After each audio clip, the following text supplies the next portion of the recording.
So today we're talking about Lennox Prodigy Economizers.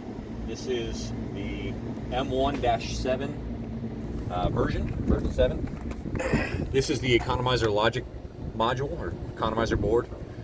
And we're going to test the damper function, and we're also going to set the set point for free cooling.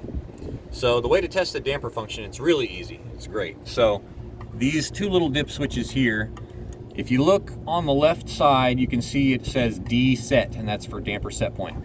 So if you switch both of these switches to the left, so the top one's to the left and the bottom one's to the left, now it is in damper set mode. Then you use this minimum position set point potentiometer and you spin it all the way clockwise, and that will be 100%. You can see the 100 right there and the 0 right there on the left. So I've spun it all the way to 100. And then all you got to do is walk over to the outdoor air section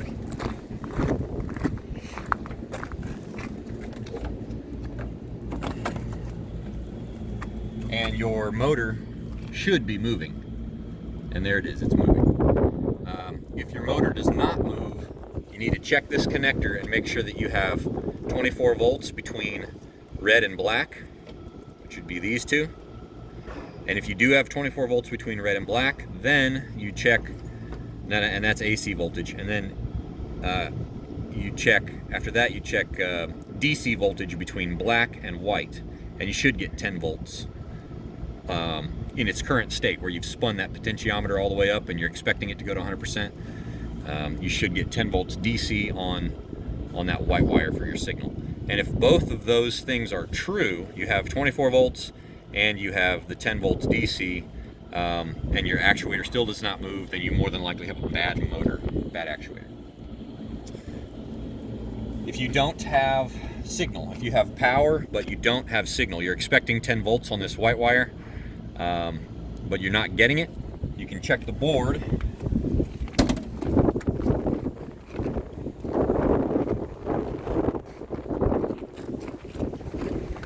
The voltage is supposed to come out of this terminal here. It says VOT, voltage out. It's this terminal here, terminal number 2. It's right next to the gray wire. It's a blue wire, it's right next to the gray wire. That's where your 10 volt comes from. So, like, you can see somebody's cut this and then reinstated it later. So if someone cuts it, you might not have voltage over there, and this is where you check it.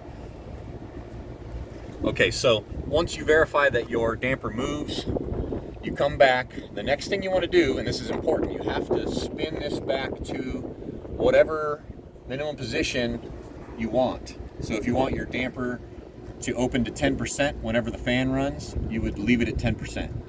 Or if you don't want 10%, you want something less or something more, you set it here. Then you can get out of damper set mode. So we're going to go back to temperature mode.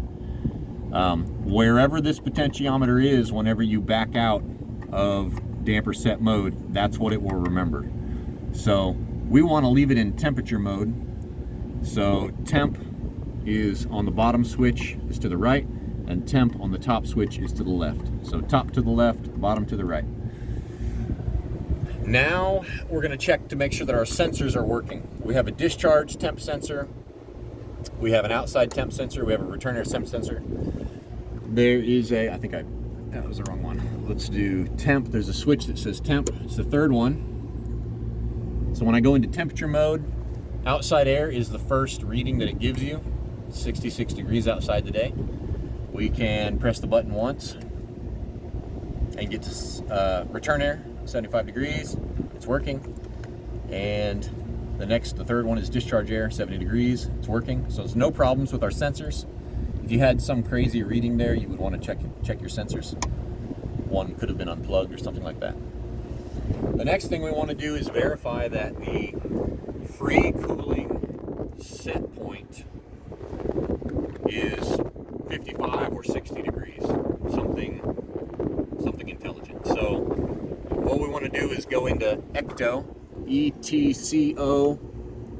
ECTO is the list of parameters, electronic control, something. So flip the ECTO switch, and now you're in the menu. And parameter 6.26 is the free cooling set point.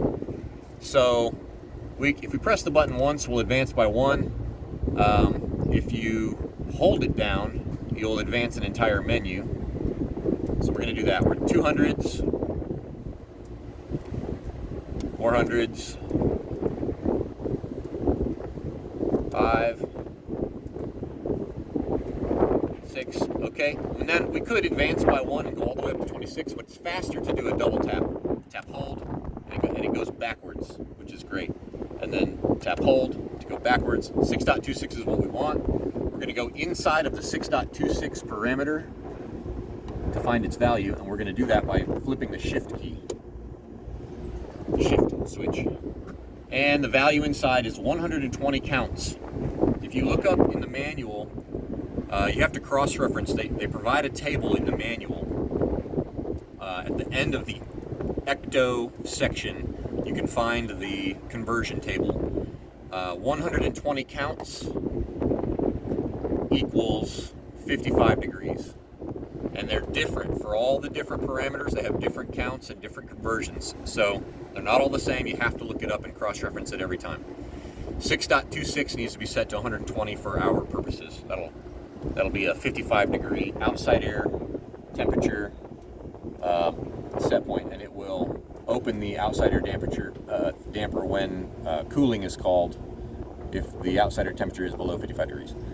So to store if you were to change this, to store it, you would use the shift key. Let's talk about what happens when you are inside and you want to change the value. You have to use this button. So you can go by 1 with a single press. Let's get up to 5 here. Okay, and then I'm going to show you if you do the double press, it'll go backwards by 10. So there's 115.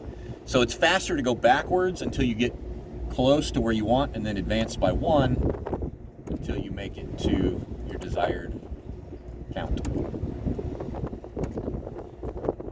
So once you're at your desired count, then you flip the shift switch off, and it will store the value, or it'll back out of the menu. Now you're back in the menu, and you could move around and change other parameters if you needed to, but when you're done changing all the parameters, you get out of ecto, and it will store your changes, and it'll reboot the system. And the other thing, if you're in temp mode, one last thing to be sure of, if you're using temp mode, you have to be sure that this enthalpy set point is not pointing to differential. It doesn't like that. So we're going to make sure that it's somewhere between A and D. And then it's good. It's ready to go.